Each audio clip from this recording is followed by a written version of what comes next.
Hello everyone, good evening. आज जो है हम लोग AITS 05 का जो है बायोलॉजी का सेकंड पार्ट के हम लोग पेपर डिस्कस करेंगे। और पहला जो क्वेश्चन हमारे सामने आ रहा है, हम पहले क्वेश्चन पे चलते हैं 151 पे। तो 151 पे जो क्वेश्चन हमारे पास है सबसे पहला, कि इसमें पूछा ये जा रहा है कि which one of the following is the non infectious disease. तो सबसे पहली चीज़ तो हम यहाँ पे फोकस करेंगे, नॉन इन्फेक्शियस डिजीज़ की बात कर रहा है। तो एड्स की बात करें तो हमें पता है कि ये HIV वायरस से होता है, और HIV से होता है तो जाहिर सी बात है कि ये इन्फेक्शियस होगा, person to person easily spread कर सकता है। वहीं टाइफाइड की बात करें तो आपको पता है ये साल्मोनेला टाइफी से होता है, और साल्मोनेला टाइफी यानी पैथोजेनिक इन्फेक्शंस जितने भी होते हैं वो इन्फेक्शियस होते हैं। अब बात रही कि कैंसर और अस्थमा की। आपने पढ़ा है कि टाइफाइड जो है कंटामिनेटेड फूड और वाटर के थ्रू फैलता है। वहीं HIV की बात करें तो इन्फेक्टेड मदर से बच्चे में प्लेसेंटा के थ्रू जा सकता है। 15 से 20% ही चांस है, लेकिन चांस है। या फिर रिपीटेड ब्लड ट्रांसफ्यूजन से स्प्रेड हो सकता है। तो एड्स और टाइफाइड तो इन्फेक्शियस हो गए। अब हमारे पास दो ऑप्शन बचते हैं, एक तो कैंसर बचता है और एक तो अस्थमा बचता है। देखिए, अस्थमा और कैंसर में आपको थोड़ा सा कन्फ्यूजन हो सकता है, क्योंकि अस्थमा जो है एक एलर्जिक डिजीज़ है, और हो सकता है कि एलर्जिक डिजीज़ ज़्यादातर हम लोग देखते हैं कि ये नॉन इन्फेक्शियस होती है। तो नॉन इन्फेक्शियस तो दोनों ही हैं, लेकिन मेजर कॉज ऑफ डेथ की अगर हम बात करें तो यहाँ पे हम आंसर क्या टिक करेंगे? कैंसर टिक करेंगे। तो ये हमारा जो है 151 का जो आंसर जाएगा वो फर्स्ट जाएगा। तो हम अगले क्वेश्चन पे मूव करते हैं। तो जो अगला क्वेश्चन है ये आपके सामने है, क्वेश्चन नंबर 152। तो 152 में आप देख सकते हैं, पहली चीज़ तो ये बात की है कि जो साल्मोनेला टाइफी है वो जनरली कहाँ एंटर कर रहा है? आपके स्मॉल इंटेस्टाइन में। तो देखिए, टाइफाइड का जो बैक्टीरिया है साल्मोनेला टाइफी, जब आपके स्मॉल इंटेस्टाइन में एंटर कर रहा है तो जाहिर सी बात है कि ये कंटामिनेटेड फूड और वाटर के थ्रू ही फैलेगा। तो आपको पता है कि साल्मोनेला टाइफी जो है या फिर इनका जो इन्फेक्शन है, जनरली ये कंटामिनेटेड फूड और वाटर के थ्रू फैलता है, और फाइनली आप देखते हैं कि ये डिफरेंट बॉडी पार्ट्स तक पहुंच जाता है। लेकिन डिफरेंट बॉडी पार्ट्स तक जाएगा तो उसका मीडियम क्या होगा? ब्लड। मतलब साल्मोनेला टाइफी जो है ये वाया ब्लड जो है बॉडी के डिफरेंट पार्ट्स तक माइग्रेट करके जा रहा है, और दूसरा ये बीमारी जो है आपको कंटामिनेटेड फूड और वाटर से स्प्रेड होती हुई नज़र आ रही है। तो इसका आंसर हमारे सामने है कि ठीक जो है इसका आंसर क्या चला जाएगा? पहला चला जाएगा, यानी 152 का जो ऑप्शन होगा वो फर्स्ट होगा। चलिए हम अब लोग अगले क्वेश्चन पे चलते हैं। नेक्स्ट क्वेश्चन जो आपके सामने है कि इसमें से कौन सी सेट ऑफ डिजीज़ ऐसी है जो बैक्टीरिया से होता है। तो देखिए भाई साहब, ऐसे क्वेश्चंस बहुत सारे पूछे जाते हैं जहाँ पे आपको कई सारे ऐसे डिजीज़ के नाम दे दिए जाते हैं और पूछा जाता है कि इसमें से कौन से सेट जो है बैक्टीरियल हैं और कौन से सेट वायरल हैं। तो जनरली यहाँ पे आप देखिए कि टाइफाइड जो है साल्मोनेला टाइफी से होता है, तो ये बैक्टीरियल हो गया। स्मॉल पॉक्स जो है आपको पता है ये वायरस से होने वाली डिजीज़ है, तब तो ये वायरल हो गया। तो इसमें एक बैक्टीरियल एक वायरस हो गया, तो ये ऑप्शन तो अपना निकल गया। दूसरा, अगर हर्पीज़ की बात करें तो आपको पता है हर्पीज़ भी कैसा डिजीज़ है? वायरल है। और इन्फ्लुएंजा भी कैसा है? वायरस है, वायरस से होता है। देखिए, मैं एक कन्फ्यूज़न आपको क्लियर कर दूं कि आप यहाँ पे कंफ्यूज होते हैं कि एक बैक्टीरिया है जिसका नाम है हीमोफिलस इन्फ्लुएंजी। तो देखिए, हीमोफिलस इन्फ्लुएंजी से निमोनिया होता है, ये बैक्टीरिया है। लेकिन जो इन्फ्लुएंजा बीमारी है ये इन्फ्लुएंजा वायरस से होता है। तो याद रखेंगे, इन्फ्लुएंजा वायरल डिजीज़ है, लेकिन अगर हीमोफिलस इन्फ्लुएंजी की बात करेंगे तो ये एक बैक्टीरिया है और इससे निमोनिया होता है। तो ये भी ऑप्शन हमारा निकल गया। अब चलते हैं तीसरे ऑप्शन में। तो यहाँ पे देखिए, टेटनस तो बैक्टीरिया से होता है, इसमें कोई दिक्कत की बात नहीं है। क्लोस्ट्रीडियम टिटानी से होता है, लेकिन वहीं मम्स जो है ये वायरल डिजीज़ है, तो ये भी ऑप्शन हमारा निकल जाता है। तो हमें मेनली उस पर फोकस करना था, उस सेट पे फोकस करना था जो जनरली किससे हो रही है? बैक्टीरिया से। तो देखिए, कॉलेरा आपको पता है विब्रियो कॉलराई से होता है, कॉमा शेप के बैक्टीरिया होते हैं। और टेटनस आपको पता है क्लोस्ट्रीडियम टिटानी से होता है। तो इस तरीके से जो पहला सेट है इसमें दोनों ही डिजीज़ कैसी हैं? बैक्टीरियल डिजीज़ हैं। तो मुझे लग रहा है कि आपको क्लियर हो गया होगा कि कॉलेरा एंड टेटनस दोनों बैक्टीरियल हैं। बाकी यहाँ पे आपने देखा मम्स कैसा है? वायरल है। इन्फ्लुएंजा हर्पीज़ कैसे हैं? वायरस से होते हैं। और स्मॉल पॉक्स यहाँ पे क्या होता है? वायरस से होता है। चलिए नेक्स्ट क्वेश्चन की तरफ मूव करते हैं। Question number 154। तो देखिए 154 क्वेश्चन में आप देखेंगे तो यहाँ पे इन्फेक्टिव स्टेज पूछी गई है। यहाँ पे अगर आप फोकस करेंगे तो आपको ये बताया गया है कि जो प्लाज्मोडियम होता है, इस प्लाज्मोडियम की इन्फेक्टिव स्टेज मैन के लिए यानी ह्यूमन के लिए इन्फेक्टिव स्टेज क्या होगी। तो आपको बहुत अच्छे से पता है कि ये जो पैरासाइट है प्लाज्मोडियम, ये जब ह्यूमन की बॉडी में एंटर करता है तो किस स्टेज में एंटर करता है? तो स्पोरोजोइट में एंटर करता है। आपको पता है कि जो फीमेल मॉस्किटो है, फीमेल एनाफलीज है, उसके सेलेवरी ग्लैंड में स्पोरोजोइट्स स्टोर होते हैं। तो जब वो किसी ह्यूमन को बाइट करती है तो वो सलाइवा इंजेक्ट करती है, एनाफलीन केमिकल सिक्रीट करती है ताकि वो ब्लड क्लॉट ना करे, और फाइनली जो स्पोरोजॉइट्स हैं वो सलाइवा के थ्रू कहाँ चले जाते हैं, ह्यूमन की बॉडी में चले जाते हैं। तो स्पोरोजॉइट्स ह्यूमन की बॉडी में एंटर कर रहे हैं, मतलब प्लाज्मोडियम जो है वो स्पोरोजॉइट्स के रूप में ह्यूमन की बॉडी में एंटर करता है। तो ह्यूमन के लिए इन्फेक्टिव स्टेज आप किसे कहेंगे, स्पोरोजॉइट्स को कहेंगे। ठीक है, चलिए अगले क्वेश्चन की तरफ चलते हैं। तो 154 का हमारे पास आंसर क्या हो जाता है, थर्ड हो जाता है। अब आगे चलते हैं। तो क्वेश्चन नंबर 155, देखिए 155 क्वेश्चन बहुत ही बेहतरीन है। इसमें क्वेश्चन ये पूछा है कि जनरली हमारे पास हेलमेंथिक डिजीज़ की बात हो रही है, और इसमें दो हेलमेंथिक की बात हो रही है। पहली चीज़ है एस्कैरियासिस। तो आपको एस्कैरियासिस समझ में आ रहा है कि ये एस्कैरिस लुम्ब्रिकॉइड से हो रहा है, नंबर 1, और ये एक हेलमेंथिक है। दूसरा फाइलेरियासिस की बात करें तो ये फाइलेरियल वर्ब से होता है, जिसे आप क्या कहते हैं, वुचरेरिया। आपको पता है वुचरेरिया जो है इसमें दो स्पेसीज आपने देखी थी, एक वुचरेरिया मलाए और एक वुचरेरिया बैनकॉफ्टाई। तो जाहिर सी बात है कि एस्कैरियासिस किससे हो गया, एस्कैरिस से, और फाइलेरियासिस किससे हो गया, वुचरेरिया से हो गया। तो पहला ही ऑप्शन हमारे पास क्या है, करेक्ट है। तो 155 का जो आंसर जाएगा वो पहला जाएगा। चलते हैं नेक्स्ट क्वेश्चन पे, 156। देखिए 156 क्वेश्चन नंबर बहुत ही बेहतरीन है यहाँ पे, कि जो फाइलेरियासिस है, फाइलेरियासिस आपको पता है फाइलेरियल वॉर्म से होता है, और फाइलेरियल वॉर्म की अगर आप लोग बात करेंगे तो फाइलेरियल वॉर्म को आप क्या कहते हैं, वुचरेरिया कहते हैं। तो जो फाइलेरियल वॉर्म है वो क्या हो गया, वुचरेरिया हो गया, इसमें कोई दिक्कत की बात नहीं है। दूसरी चीज़ ये पूछ रहा है टाइफाइड किससे होता है, तो बी वाले में आपको पता है टाइफाइड किससे होता है, साल्मोनेला टाइफी से होता है। तो बी वाले में क्या आ गया, साल्मोनेला टाइफी आ गया। फिर अगला देख लेते हैं, अगला क्या कह रहा है कि राइनो वायरस से कोई बीमारी हो रही है, और राइनो वायरस से होने वाली बीमारी का नाम है सी मतलब कॉमन कोल्ड। यहाँ पे देख लीजिए, तो यहाँ पे राइनो वायरस से होने वाली जो बीमारी है वो कौन सी हो गई, कॉमन कोल्ड हो गई। तो ये भी हमारा हो गया। अब देखिए एस्कैरियासिस या एस्कैरिस से होने वाली बीमारी है, और इसमें होता क्या है, तो उस हिसाब से हमें ये टिक करना है। तो ए वाला तो वुचरेरिया मैच कर गया, बी वाला साल्मोनेला टाइफी हो गया, और सी वाला कॉमन कोल्ड हो गया। और दूसरा, जब एस्कैरियासिस की बात करते हैं तो उसमें आपको पता है इंटरनल ब्लीडिंग होती है। These are the symptom of ascariasis. Ascariasis के सिम्टम में एनसीईआरटी मेंशन करती है कि इंटरनल ब्लीडिंग होती है, फीवर होता है, अनीमिया होता है, क्योंकि आरबीसी डैमेज होने लगते हैं, सब म्यूकोसा और म्यूकोसा पे अटैक होता है। तो ये सारी चीज़ें आपको नज़र यहाँ पे आएंगी। तो पहला ही ऑप्शन हमारे पास क्या है, करेक्ट है। 156 के बाद जो है 156 का हमारे पास पहला हो गया। 156 के बाद जो है हम 157 पे चलते हैं। तो जब हम 157 पे पहुँचते हैं, 157 पे आप देखेंगे बहुत ही बेहतरीन क्वेश्चन है आपकी एनसीईआरटी का। इसमें ये पूछा है कि फिजियोलॉजिकल बैरियर बताइए। तो देखिए एक फिजियोलॉजिकल बैरियर बताना है जो माइक्रो ऑर्गेनिज्म की एंट्री को रोकते हैं। देखिए आप जब इम्यूनिटी की बात करते हैं तो हमारे बॉडी में दो तरीके की इम्यूनिटी है, एक इन्नेट इम्यूनिटी है जो कि बाई बर्थ होती है, कॉन्जेनाइटल कहते हैं उसे, और एक है जिसे आप कहते हैं एक्वायर्ड इम्यूनिटी।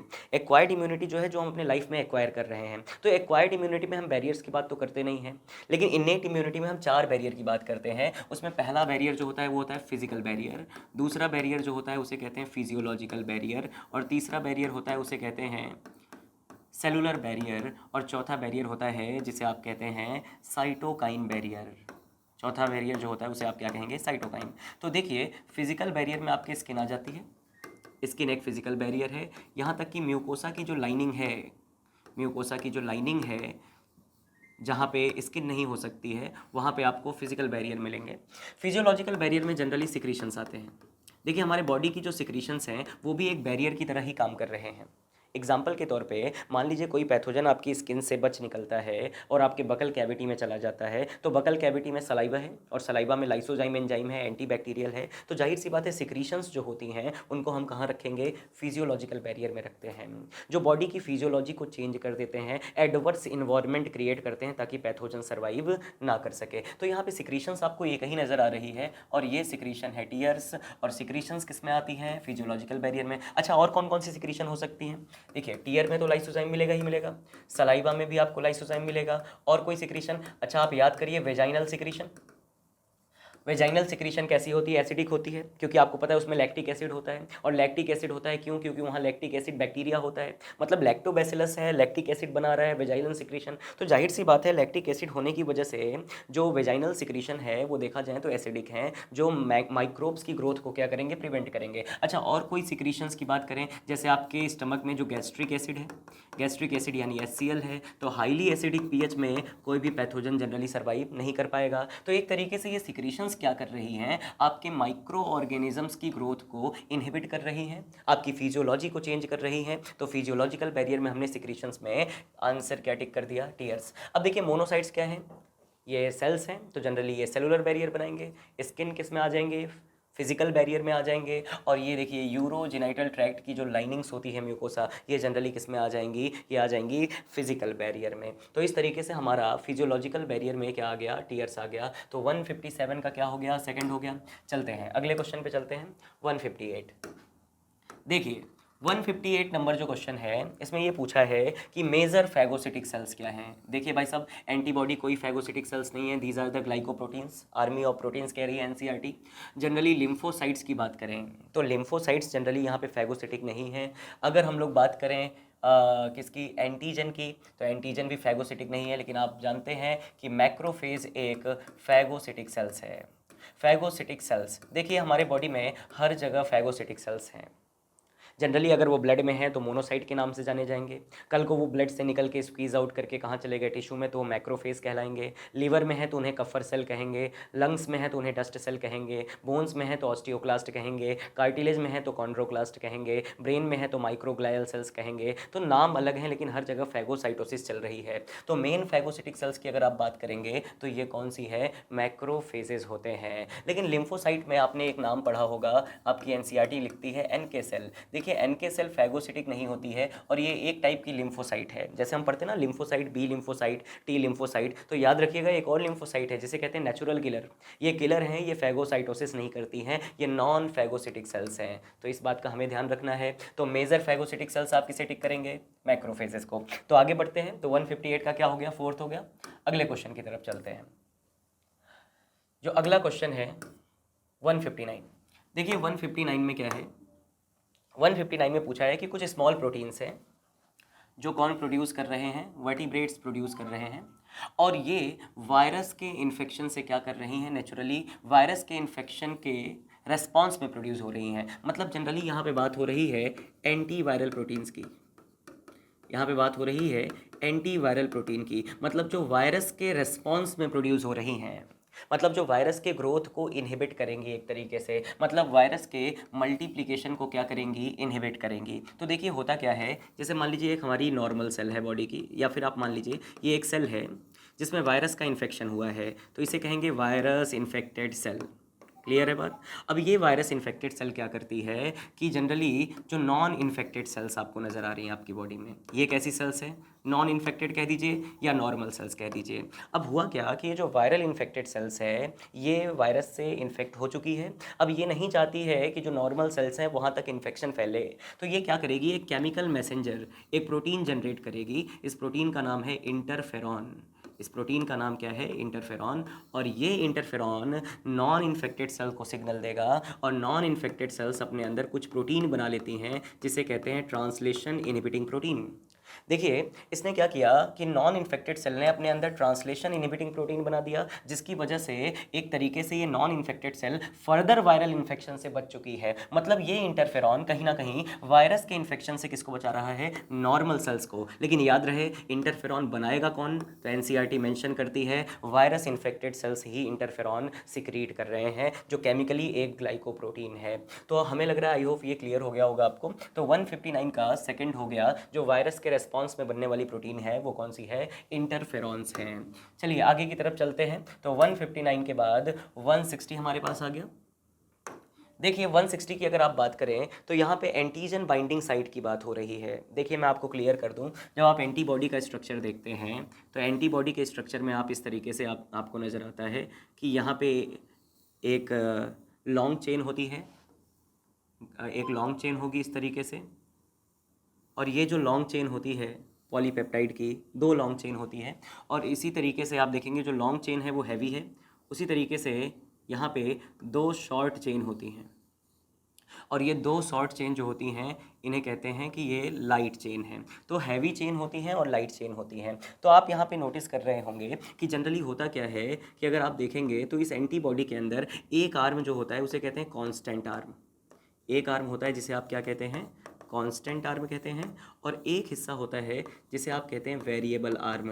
देखिए जो वेरिएबल आर्म है ना, यहीं से एंटीजन जुड़ते हैं। देखिए ये एंटीबॉडी है, और एंटीबॉडी के ऊपर क्या मिलेगा, एंटीजन बाइंडिंग साइट। तो देखिए एंटीबॉडी के ऊपर एंटीजन बाइंडिंग साइट होता है। ये जो आपको साइट नज़र आई हैं, these are antigen binding site.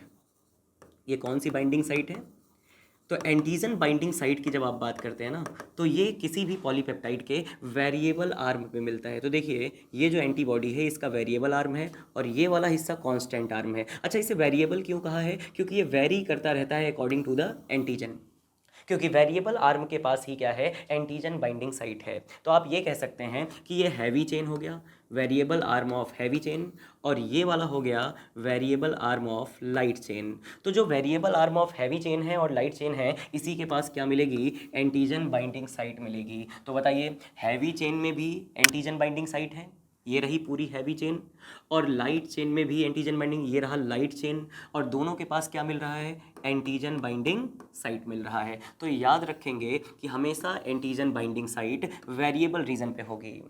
Antibody के वेरिएबल रीजन का मतलब वो एंटीजन के अकॉर्डिंग वेरी कर रहा है, इसीलिए उसको वेरिएबल कहा। और पीछे वाला हिस्सा ये क्या है, कांस्टेंट पार्ट है, इसके अंदर कोई चेंज नहीं आएगा। और याद रखें हैवी चेन और लाइट चेन दोनों के वेरिएबल रीजन पे आपको क्या मिलेंगी, एंटीजन बाइंडिंग साइट मिलेंगी, और इसी एंटीजन बाइंडिंग साइट को आप कहेंगे पैराटोप कहते हैं। चलिए आगे की तरफ चलते हैं। तो आपको ये समझ में आ गया antigen binding site heavy chain पे भी होगी, लाइट चेन पे भी होगी, और उनके वेरिएबल रीजन पे होगी, ना कि कांस्टेंट रीजन पे होगी। तो 160 के बाद अगले क्वेश्चन की तरफ चलते हैं। 161, देखिए एंटीबॉडी का स्ट्रक्चर भी आ गया आपके सामने।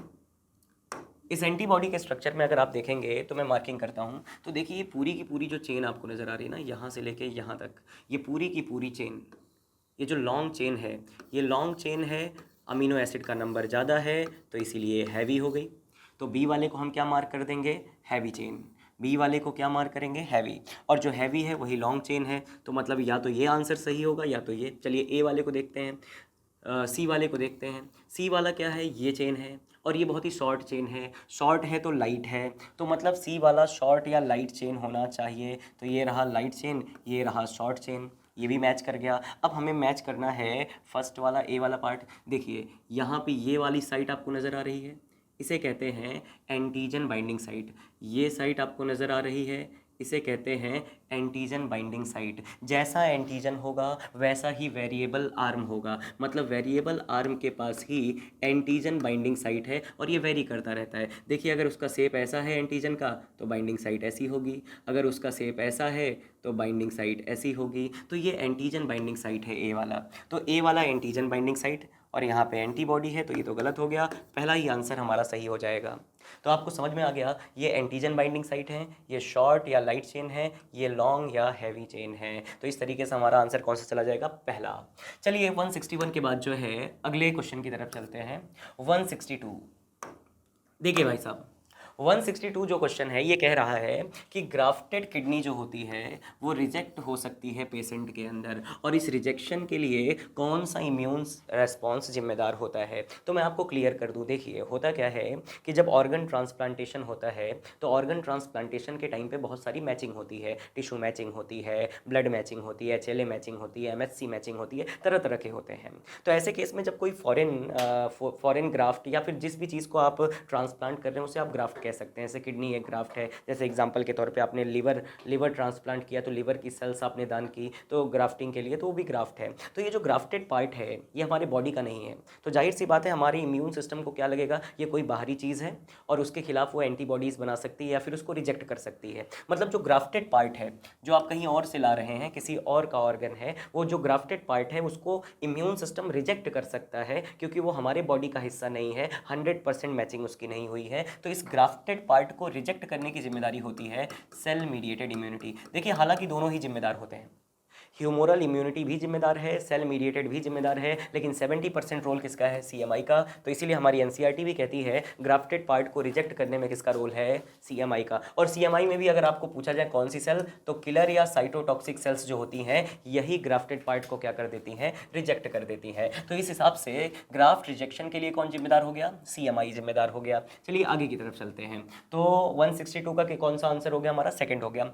162 के बाद जो है 163। देखिए 163 बहुत ही बेहतरीन क्वेश्चन है कि भाई साहब एक्टिव इम्यूनिटी कब प्रोड्यूस होती है। देखिए मैं आपको बता दूं, इम्यूनिटी दो तरीके की होती है, एक तो एक्टिव होती है और एक तो पैसिव होती है। जब एक्टिव इम्यूनिटी की आप बात करते हैं तो जाहिर सी बात है इसमें होस्ट खुद एंटीबॉडी बना रहा है। जैसे एग्जांपल के तौर पे ऐसा हो सकता है कि मान लीजिए मुझे कॉमन कोल्ड हुआ, तो कॉमन कोल्ड अपने आप भी ठीक हो जाएगा, 8 से 10 दिन में ठीक हो जाएगा, 7 दिन में ठीक हो जाएगा, क्योंकि हमारा इम्यून सिस्टम एंटीबॉडी बना रहा है। लेकिन एंटीबॉडी बनने में टाइम लगता है, इसीलिए एक्टिव इम्यूनिटी क्या होती है? स्लो होती है।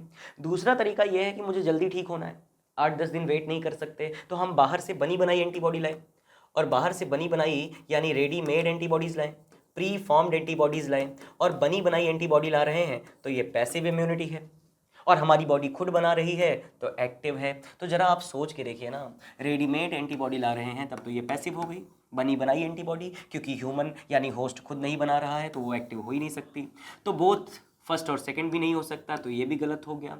और दूसरा गामा ग्लोबुलिन, एग्जाम्पल के तौर पे आप ऐसे समझें कि गामा ग्लोबुलिन्स की बात हो रही है, IgG की बात हो रही है। IgG प्लेसेंटा को क्रॉस करके कहाँ जाती है? फीटस में जाती है, और ये फीटस में जा रही है तो कहाँ से जा रही है? मदर से। तो आप मुझे ये बताइए कि ये फीटस ने जो गामा ग्लोबुलिन एंटीबॉडी रिसीव की है, क्या फीटस ने खुद बनाई? और फीटस ने खुद नहीं बनाई तो ये कैसा हो गया? पैसिव।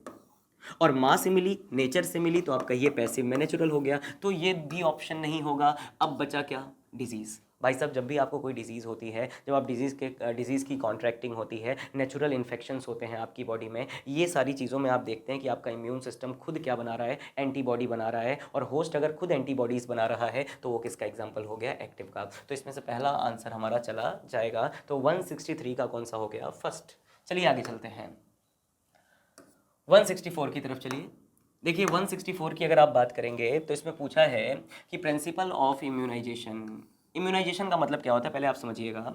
आपका इम्यून सिस्टम जब बूस्ट हो जाए, आपका इम्यून सिस्टम का एक्टिवेट होना इम्यूनाइजेशन है। चाहे वो वैक्सीनेशन के बाद इम्यूनाइजेशन आए, that is called active immunization. आपने वैक्सीन लगवाई, आपने वायरस बॉडी में पहुंचाया, आपके इम्यून सिस्टम ने उसकी पहचान कर ली और उसके खिलाफ आने वाले समय में क्या बना रही है? डायरेक्ट सेकेंडरी रिस्पॉन्स कर रही है, एंटीबॉडी बना रही है। तो जाहिर सी बात है अगर हम लोग वहाँ पे देखें तो वहाँ पे वो इम्यूनाइजेशन एक्टिव है। लेकिन एक होता है पैसिव इम्यूनाइजेशन, आप बाहर से दवा ले रहे हैं, बाहर से एंटीबॉडी ले रहे हैं, अपने इम्यून सिस्टम को बूस्ट कर रहे हैं, तो ये पैसिव इम्यूनाइजेशन है। तो इम्यूनाइजेशन किस पे डिपेंड करता है? तो याद रखिएगा इम्यूनाइजेशन डिपेंड करता है मेमोरी पे। इम्यूनाइजेशन किसके आधार पे काम करता है? मेमोरी के आधार पे काम करता है। जैसे एग्जांपल के तौर पे आप मान लीजिए कोविड की वैक्सीन लगवाए, कोविशील्ड या जो भी था कोवैक्सीन। आपने जब वैक्सीन लगवाई तो क्या आपको शरीर में कोई एंटीबॉडी पहुंचाई? नहीं, आपके शरीर में वायरस पहुंचाया, आपके शरीर में कोरोना वायरस पहुंचाया। और वो जो कोरोना वायरस आपके शरीर में गया वो इनएक्टिव फॉर्म में था ताकि आपको नुकसान ना पहुंचा पाए। लेकिन उसको पहुंचाने के पीछे जो मेन मकसद था वो ये था कि आपका इम्यून सिस्टम उसके खिलाफ एक मेमोरी बना ले। और जब एक बार मेमोरी बन जाएगी तो जाहिर सी बात है कल को जब वो वायरस नेचुरली आपकी बॉडी में एंटर करेगा तो उसके खिलाफ प्राइमरी इम्यून रिस्पॉन्स नहीं होगा, सीधा सेकेंडरी इम्यून रिस्पॉन्स होगा। अचानक से एंटीबॉडी की कंसंट्रेशन आपके ब्लड में बढ़ेगी और उस वायरस को निस्तेनाबूद कर दिया जाएगा।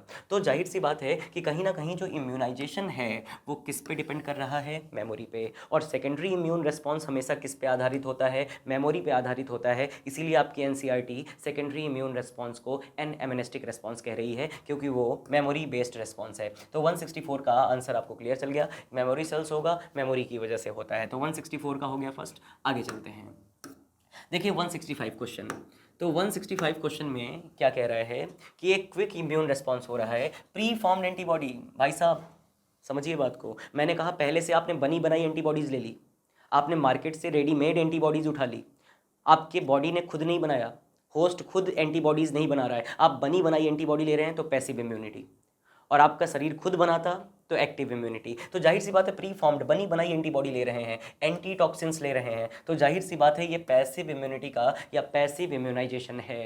ये एक्टिव इम्यूनाइजेशन नहीं है। होस्ट खुद एंटीबॉडीज़ बनाता तो वो एक्टिव इम्यूनाइजेशन में आता, लेकिन आपने बनी बनाई एंटीबॉडी ली, प्री फॉर्म्ड एंटीबॉडी ली, मार्केट से आपने इंजेक्शंस के फॉर्म में, टैबलेट्स के फॉर्म में एंटीबॉडीज़ ली, तो ये क्या हो गया, पैसिव इम्यूनाइजेशन में ही आएगा। ठीक है भाई साहब, तो 165 का हो गया सेकंड। चलते हैं 165 के बाद 166 पे।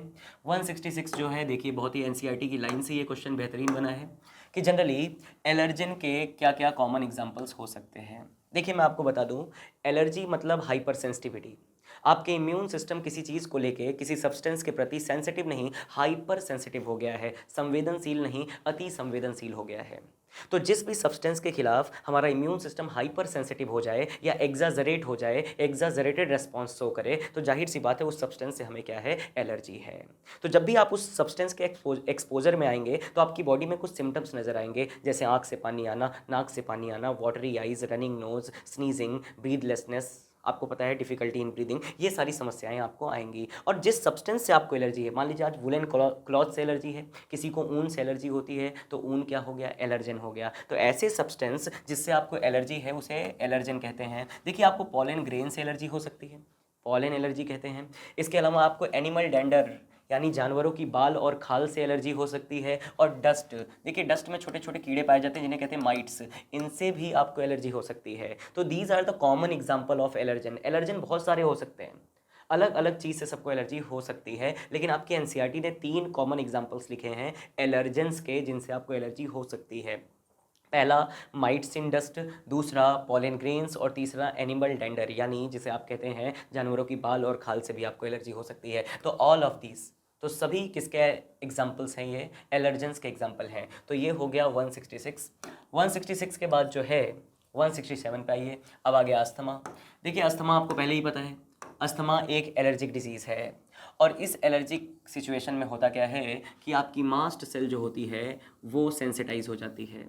देखिए जब भी कोई एलर्जन या जिस चीज़ से आपको एलर्जी है, जिस भी सब्सटेंस से, जब भी आपकी बॉडी में कोई एलर्जन एंटर करता है तो इसकी वजह से आपकी जो मास्ट सेल हैं ये सेंसिटाइज हो जाती हैं, रेडी टू बस्ट। सेंसिटाइज होने का मतलब होता है रेडी टू बस्ट। और जैसे ही ये बस्ट होंगी ये दुनिया भर के तमाम केमिकल्स रिलीज़ करती हैं, जैसे हिस्टामीन रिलीज़ करती है, सेरोटोनिन रिलीज़ करती है, इंटरट्राइन्स रिलीज़ करती है, इंटरल्यूकिन्स रिलीज़ करती है, प्रोस्टाग्लैंडिन्स रिलीज़ करती है। आपकी एनसीईआरटी मेनली 2 केमिकल्स की बात कर रही है, एक हिस्टामीन की बात कर रही है और सेरोटोनिन की बात कर रही है। तो जनरली हो क्या रहा है कि अस्थमा में जनरली होगा क्या कि जो एलर्जन आपकी बॉडी में एंटर करेगा या तो आपकी मास्ट सेल क्या हो जाएगी, सेंसिटाइज हो जाएगी, और इससे हिस्टामीन आएगा, सेरोटोनिन आएगा, तब जाके एलर्जिक रिएक्शन क्या होंगी, शुरू होंगी। तो इस हिसाब से अस्थमा एक एलर्जिक रिएक्शन है।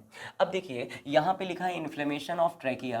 पहली चीज़ तो गलत है, ट्रैकिया में इन्फ्लेमेशन नहीं होता है। देखिए अपर रेस्पिरेटरी ट्रैक्ट की एलर्जी की बात करेंगे तो उसे हे फीवर कहते हैं, लेकिन जो लोअर रेस्पिरेटरी ट्रैक्ट की एलर्जी है उसमें अस्थमा है। लोअर रेस्पिरेटरी ट्रैक्ट यानी ब्रोंकाई एंड ब्रोंक्यूल्स का इन्फ्लेमेशन लिखता तब मैं इस आंसर को सही मानता, इसने ट्रैकिया के इन्फ्लेमेशन की बात की है, तो ये बात तो गलत हो गई। और फ्लूइड कहाँ भर जाते हैं, लंग्स में। देखिए एल्वियोलाई में फ्लूइड भरते हैं निमोनिया में, तो ये भी गलत हो गया। बैक्टीरियल इन्फेक्शन है नहीं, एलर्जिक रिएक्शन है अस्थमा, तो पहला ही आंसर हमारे पास सही होता है। तो 167 का फर्स्ट हो जाता है। आगे चलते हैं 168। देखिए 168 आप देखेंगे तो 168 में पूछा है कि एलर्जिक रिएक्शन के दौरान होता क्या है कि जो एंटीजेंस होते हैं, एंटीजेंस मतलब कोई भी बाहरी चीज़, वो हमारे एक एंटीबॉडी से जुड़ता है जिसका नाम है IgE, और कुछ रिस्पांस जनरेट होता है। और ये रिस्पांस जनरेट होता है कुछ केमिकल्स की वजह से, और ये केमिकल्स डायलेशन करते हैं किसका, ब्लड वेसल्स का। मतलब ये वेजो डायलेटर्स की बात कर रहे हैं।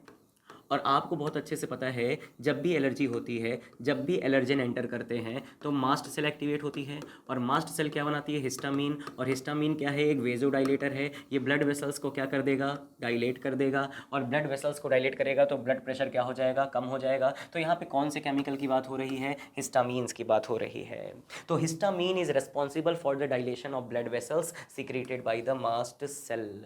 तो जाहिर सी बात है एलर्जिक रिएक्शन के दौरान ये सारी चीज़ें हमें नजर आएंगी। तो 168 का हमारे पास कौन सा हो जाएगा, थर्ड ऑप्शन हो जाएगा। 168 के बाद अगले ऑप्शन की तरफ चलते हैं। 168 के बाद 169। देखिए 169 में ये बोला है कि टी लिम्फोसाइट। देखिए सभी के सभी लिम्फोसाइट मैं आपको क्लियर कर दूं, देखिए सभी लिम्फोसाइट्स आपके रेड बोन मैरो में बनते हैं, और लिम्फोसाइट बनते बोन मैरो में हैं, फिर इन्हें मैच्योर करने भेजा जाता है। देखिए मैच्योरेशन बहुत ज़रूरी है भाई साहब। जैसे एग्जाम्पल के तौर पे जब तक आप मैच्योर नहीं होंगे तब तक आपको पता ही नहीं चलता है कौन अपना है और कौन पराया है। वैसे ही लिम्फोसाइट्स को भी मैच्योर होना बहुत ज़रूरी है, इनकी मैच्योरिटी बहुत ज़रूरी है ताकि ये डिफ्रेंशिएट कर सके कौन सी सेल्फ सेल है और कौन सी नॉन सेल्फ सेल है। अगर मान लीजिए अगर ये डिफ्रेंशिएशन नहीं हुआ, ये मैच्योरेशन नहीं हुआ, तो अपना ही इम्यून सिस्टम अपनी ही सेल्स पे अटैक करने लगेगा और इससे ऑटो इम्यून डिसऑर्डर हो जाएगा। तो हम चाहते हैं कि हमारे लिम्फोसाइट्स को ये ट्रेनिंग मिले, इतनी मैच्योरिटी आ जाए ताकि वो सेल्फ और नॉन सेल्फ सेल के बीच में डिफ्रेंशिएट कर सकें, वो एंटीजन के लिए सेंसिटिव हो सकें, सेल्फ सेल के लिए सेंसिटिव ना हो। तो जाहिर सी बात है लिम्फोसाइट को मैच्योर करने के लिए आप बोन मैरो में भेज दीजिए तो उन्हें बी लिम्फोसाइट कह दीजिए। अगर उनका मैच्योरेशन थाइमस में हो रहा है तो उन्हें टी लिम्फोसाइट कह दीजिए। लेकिन इस बात का जरूर ध्यान रखें, टी का मतलब है थाइमस में मैच्योर हो रहे हैं, लेकिन बी का मतलब यहाँ पे बोन मैरो नहीं है, बी का मतलब है बर्सा ऑफ फेब्रीसियस। याद रखिएगा, ये छोटा सा पॉइंट है लेकिन बेहतरीन है। बी लिम्फोसाइट में बी का मतलब बोन मैरो नहीं है, बर्सा ऑफ फेब्रीसियस है, जो कि एक लिम्फोइड टिश्यू बर्ड्स में पाया जाता था और बर्ड्स में सबसे पहले डिस्कवरी हुई थी बी लिम्फोसाइट की, वहाँ से ये बी आया है। तो याद रखें, जो लिम्फोसाइट मैच्योर हो रहे हैं तो टी वाले कहाँ मैच्योर होंगे, थाइमस में। बी वाले कहाँ मैच्योर होंगे, बोन मैरो में। सिंपल सी बात है, सिंपल सा क्वेश्चन है। आगे चलते हैं। तो 169 का फर्स्ट हो गया। 169 के बाद 170 आप देख लें। 170 बिल्कुल माल्ट की बात की है। तो आपको पता है कि जनरली होता क्या है कि जब लिम्फोसाइट मैच्योर हो जाते हैं प्राइमरी लिम्फॉइड ऑर्गन के अंदर, तो लिम्फोसाइट मैच्योर होने के बाद माइग्रेट करके चले जाते हैं सेकेंडरी लिम्फॉइड ऑर्गन में।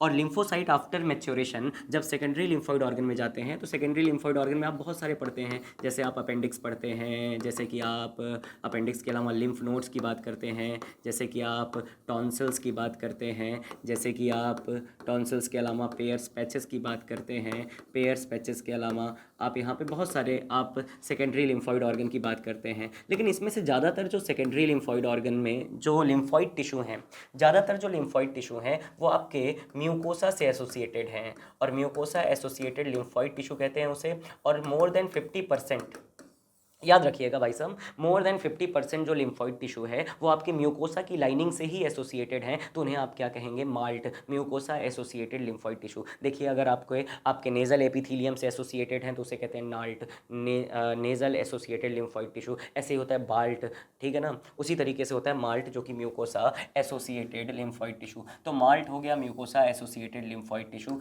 ऐसे लिम्फॉइड टिश्यू करीब 50% के आसपास लिम्फॉइड टिश्यू आपके म्यूकोसा से ही एसोसिएटेड है। तो 171 का हमारे पास क्या हो गया, फर्स्ट आंसर। अब आगे चलते हैं 171। देखिए 171 में लिखा है HIV इज। देखिए HIV की बात करें तो HIV एक रेट्रोवायरस फैमिली से बिलोंग करता है। तो HIV कौन सी फैमिली से बिलोंग करता है, तो याद रखिएगा HIV belongs to the retrovirus.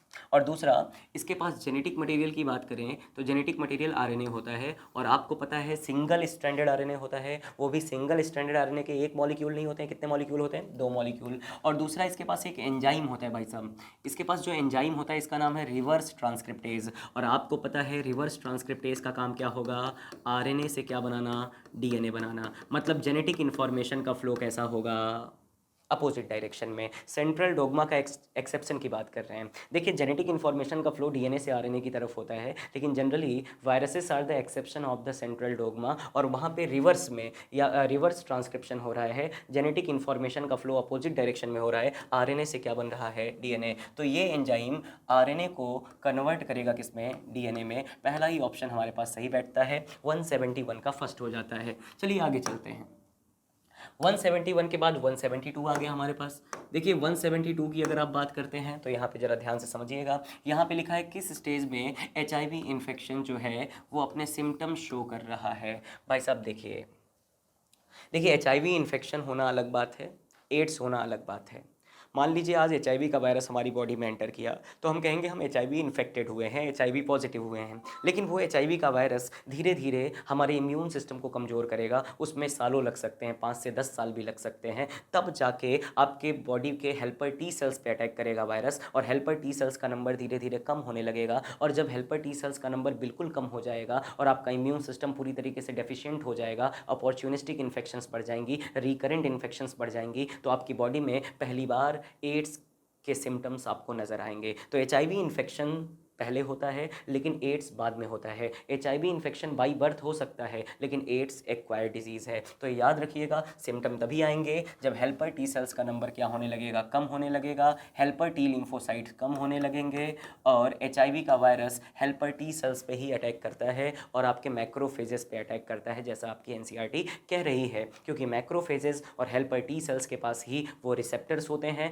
जहाँ से ये वायरस जुड़ सकता है और इन्फेक्शन कर सकता है, तब जाके सिम्टम्स आएंगे। देखिए आपके एचआईवी के सिम्टम्स में एनसीईआरटी एड्स के सिम्टम में 3 मेन सिम्टम लिखती है।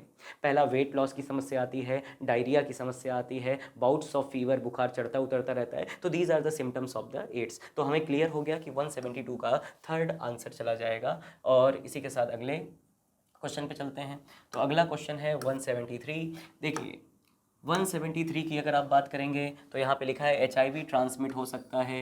देखिए हग करने से एचआईवी नहीं फैलता है, आप किसी से गले लग रहे हैं या फिर जनरली फिजिकल कांटेक्ट से या किसिंग से भी एचआईवी नहीं फैलता है, क्योंकि आपको पता है कि जनरली एचआईवी का वायरस आपके बॉडी फ्लूइड्स में है, और बॉडी फ्लूइड्स में है तो जाहिर सी बात है हर एक बॉडी फ्लूइड में नहीं है, सलाइवा में नहीं है, तो किसिंग से एड्स नहीं फैलेगा, हग करने से एड्स नहीं फैलेगा, शेयरिंग, साथ खाने पीने से, साथ टॉयलेट यूज़ करने से एचआईवी नहीं फैलेगा। एचआईवी फैल सकता है कि कोई इन्फेक्टेड रेज़र हो, इन्फेक्टेड ब्लेड्स हो, कंटामिनेटेड निडल्स हो, रिपीटेड ब्लड ट्रांसफ्यूजन, ये सारी चीज़ें। देखिए क्योंकि आपको पता है एचआईवी का वायरस सबसे ज़्यादा अमाउंट में आपके ब्लड में है, तो जाहिर सी बात है कि अगर कोई रेज़र है, किसी ने दाढ़ी बनाई, उस रेज़र से इन्फेक्टेड ब्लड रेज़र पे आ गया, उस इन्फेक्टेड रेज़र को आपने यूज़ कर लिया, तो इसकी वजह से क्या हो सकता है, इसकी वजह से आपको पता है कि एचआईवी ट्रांसमिट हो सकता है। तो इसका आंसर क्या चला जाएगा, 173 का फोर्थ चला जाएगा। 173 का फोर्थ 174 पे आ जाते हैं। देखिए 174 पे मैं आपको बता दूं, देखिए कुछ ऐसी ऑर्गेनाइजेशन बनाई गई हैं जो लोगों को एजुकेट कर रही है कि एचआईवी के इन्फेक्शन को कंट्रोल किया जा सके। उस ऑर्गेनाइजेशन में एक ऑर्गेनाइजेशन है जिसका नाम है नाको, जिसे कहते हैं नेशनल एड्स कंट्रोल ऑर्गेनाइजेशन। तो फुल फॉर्म पूछा है तो हमें पता है नेशनल एड्स कंट्रोल ऑर्गेनाइजेशन की बात हो रही है। 174 का फर्स्ट हो गया। 175 आप देख लें। अब इसमें पूछ रहा है कौन सी कैंसर सेल की प्रॉपर्टी नहीं है। तो देखिए कैंसर सेल जो है नॉर्मल सेल्स के साथ कंपटीशन करती हैं वाइटल न्यूट्रिएंट्स के लिए, ये बात बिल्कुल सही है। कैंसर सेल्स एक्टिवली डिवाइड कर रही हैं, और कैंसर सेल्स जब एक्टिवली डिवाइड करेंगी तो उनकी न्यूट्रिशनल रिक्वायरमेंट ज़्यादा है, तो वो क्या करेंगी, नॉर्मल सेल्स का भी न्यूट्रिशन अपनी तरफ खींच लेंगी, कंपटीशन करेंगी न्यूट्रिएंट्स के लिए, और जो बेचारी नॉर्मल सेल्स हैं वो भूखी मारी जाएंगी, वो स्टारवेशन में चली जाएंगी। तो ये तो प्रॉपर्टी है किसकी, कैंसरस सेल की। दूसरा, कैंसरस सेल जो है do not remains confined in the area. देखिए कैंसर का मतलब ये होता है फैलना, और जब हम कैंसर की बात करते हैं तो हमेशा हम मेलिग्नेंट की बात करते हैं। जब भी कहीं एनसीईआरटी कैंसर लिखे या पेपर में कैंसर लिखा हो तो आप मेलिग्नेंट ट्यूमर को ध्यान में रखेंगे, और मेलिग्नेंट के अंदर मेटास्टेसिस की प्रॉपर्टी है, माइग्रेट करता है, एक जगह पे नहीं रहता है बल्कि वो फैलता है, स्प्रेड करता है। तो ये एक जगह पे नहीं कन्फाइंड रहते हैं, फैलते हैं, ये भी बात सही है। दे डिवाइड अनकंट्रोल्ड, भाई साहब आपको पता है बहुत रैपिड ग्रोथ होती है मेलिग्नेंट ट्यूमर्स में, और वो अनकंट्रोल्ड डिवीज़न करते हैं और मास ऑफ सेल्स बनाते हैं जिन्हें आप नियोप्लाज्म कहते हैं। देखिए दे शो कॉन्टैक्ट इनिबिशन, भाई साहब contact inhibition is the property of normal cells. देखिए contact inhibition is the property of normal cells.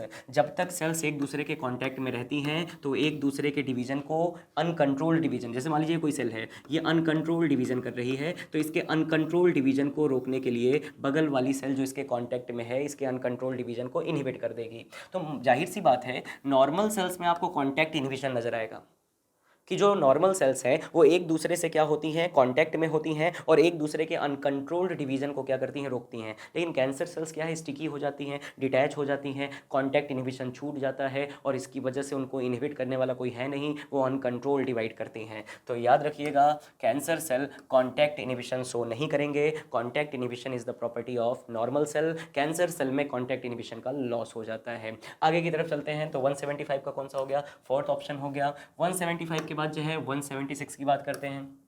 देखिए 176 की अगर आप बात करेंगे तो इसमें लिखा है कुछ ऐसे कार्सिनोजेंस के नाम बताने हैं जो केमिकल्स हैं।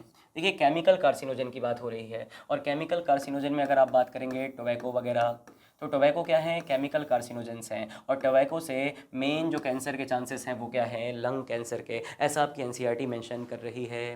ठीक है, ये केमिकल कार्सिनोजेंस हैं, और जो टोबैको के धुएं होते हैं ये लंग कैंसर का मेजर कॉज होता है। ठीक है भाई साहब, चलिए आगे 176 का फर्स्ट हो गया। 176 के बाद जो है 177 पे आते हैं। 177 वाले क्वेश्चन को अगर आप देखेंगे तो यहाँ पे लिखा है कि इंटरनल ऑर्गन्स के कैंसर को कैसे डिटेक्ट कर सकते हैं, क्या क्या तरीके होते हैं। देखिए भाई साहब, बहुत सारे तरीके हैं कैंसर को डिटेक्ट करने के। जैसे एक तो होता है एमआरआई, एक तो होता है कंप्यूटेड टोमोग्राफी सीटी स्कैन, और एक होता है रेडियोग्राफी। देखिए इसमें आप रेडिएशंस का इस्तेमाल कर रहे हैं। इंटरनल ऑर्गन्स के कैंसर को डिटेक्ट करने के लिए रेडिएशन का इस्तेमाल कर रहे हैं और इस टेक्निक को कहते हैं रेडियोग्राफी। और रेडियोग्राफी में पहला पहला रेडियोग्राफी हो गया, उसी में आ गया कंप्यूटेड टोमोग्राफी।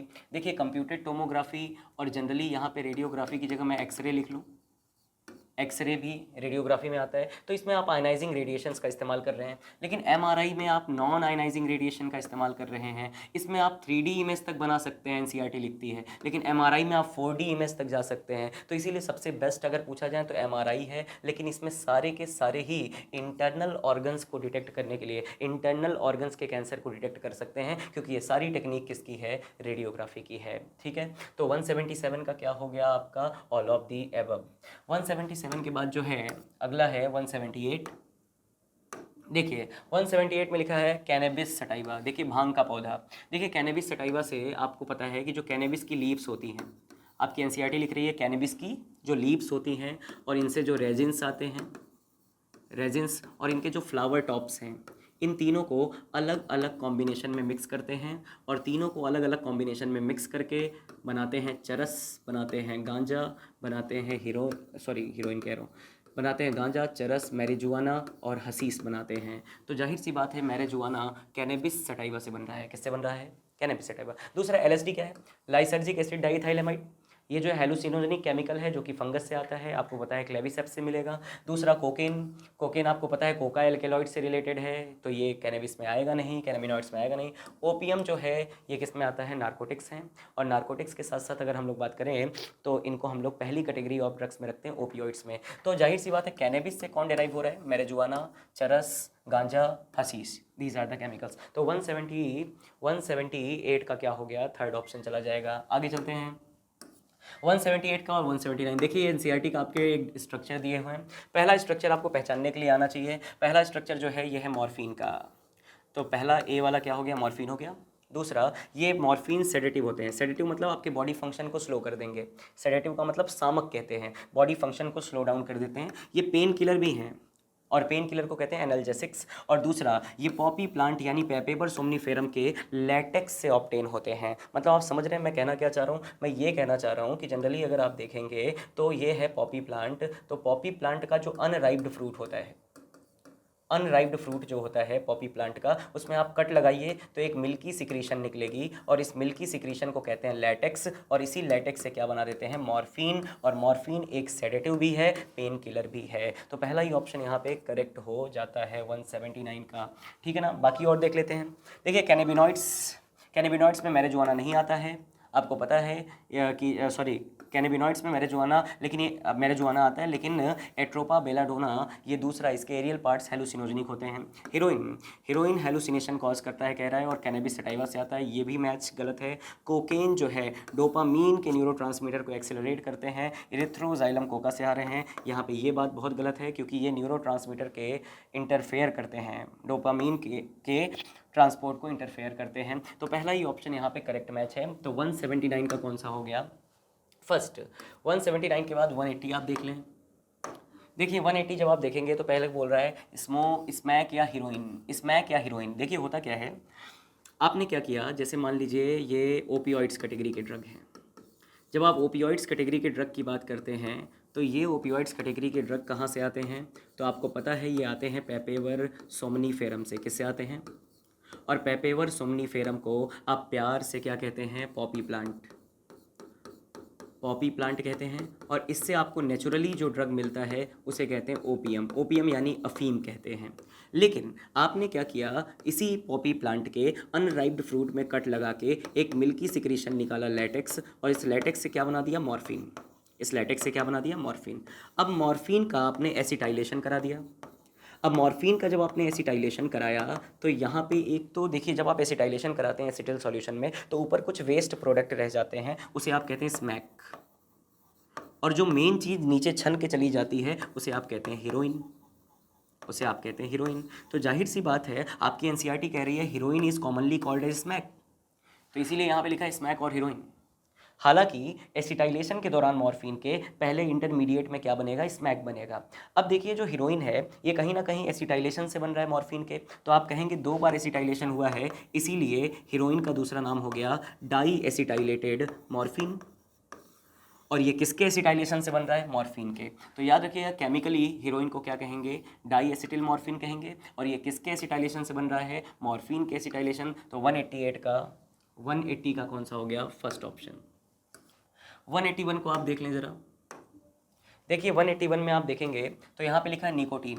भाई साहब निकोटीन जब भी आपकी बॉडी में आता है, आपकी एनसीईआरटी लिख रही है निकोटीन एक एल्केलॉइड है। निकोटीन क्या है, एक एल्केलॉइड है। जनरली इनका इफेक्ट आपके एड्रीनल ग्लैंड पे होता है। जब भी आप निकोटीन खाएंगे तो आपका उसका इफेक्ट कहाँ नज़र आएगा, एड्रीनल ग्लैंड पे।